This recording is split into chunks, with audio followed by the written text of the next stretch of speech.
General Gurmeet Singh.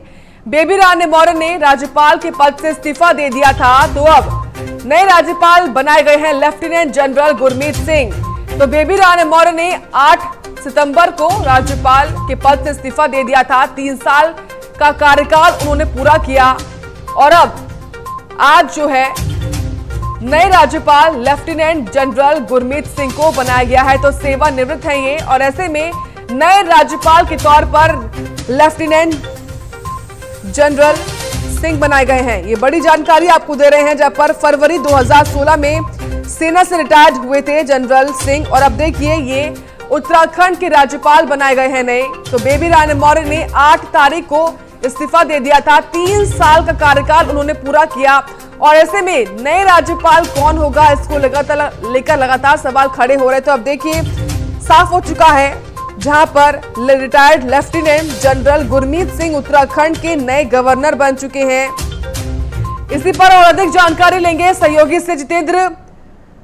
Baby Rani Maurya के इस्तीफा देने के बाद लगातार सवाल खड़े हो रहे थे, और अब देखिए उत्तराखंड के नए राज्यपाल लेफ्टिनेंट जनरल गुरमीत सिंह बनाए गए हैं।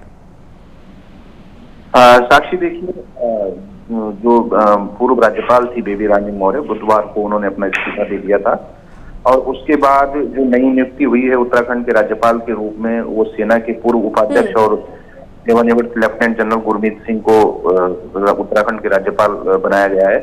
गुरमीत सिंह का बहुत लंबा अनुभव है, और विशेषकर हमारा जो राज्य है वो सीमांत राज्य है, और 2 सीमाएं से घिरा हुआ राज्य है। चीन खासतौर पर बहुत करीब उत्तराखंड के है, तो ऐसे में बड़ी सोच समझकर रणनीति के तहत राज्यपाल को यहाँ भेजा गया है। उन्होंने लेफ्टिनेंट जनरल ने करीब 4 दशक तक जो है जो सेना की सेवा की है, और फरवरी 2016 में वो सेवानिवृत्त हुए थे। सेना के मिलिट्री ऑपरेशन के अतिरिक्त महानिदेशक रहते हुए उन्होंने चीन से संबंधित जो सैन्य रणनीति है, उनके मुद्दे हैं, उनको भी काफी बखूबी निभाया था, और सेना की सेवा के दौरान वो कई अहम विशेषज्ञ समूह का हिस्सा भी रहे। खासतौर पर चीन के साथ वास्तविक नियंत्रण रेखा है, उस पर सैन्य राजनयिक वार्ता में उन्होंने कम से कम 7 बार हिस्सा लिया है। तो ऐसे में माना जा सकता है कि उनका अनुभव जो है वो सामरिक दृष्टि से भी उत्तराखंड को मिलेगा, और एक सुलझा हुआ व्यक्तित्व है, कर्मठ जुझारू व्यक्तित्व है, और मुझे लगता है कि उत्तराखंड को एक सशक्त जो मार्गदर्शन की आवश्यकता थी वो अब महामहिम द्वारा मिलेगी, और इससे राज्य को काफी फायदा होगा। जी, बहुत शुक्रिया आपका जितेंद्र, तमाम जानकारी हमको देने के लिए। आगे बढ़ेंगे, बात अब बरेली की, जहां पर बरेली दौरे पर पहुंचे हैं ऊर्जा मंत्री श्रीकांत शर्मा। बिजली विभाग के आपको बता दें अधिकारियों के साथ बैठक करेंगे, जिले की बिजली व्यवस्था पर चर्चा की जाएगी। तो आज सुबह 11 बजे को प्रबुद्ध सम्मेलन कार्यक्रम में भाग लेंगे, जहां पर दोपहर 2 बजे विकास भवन में जिला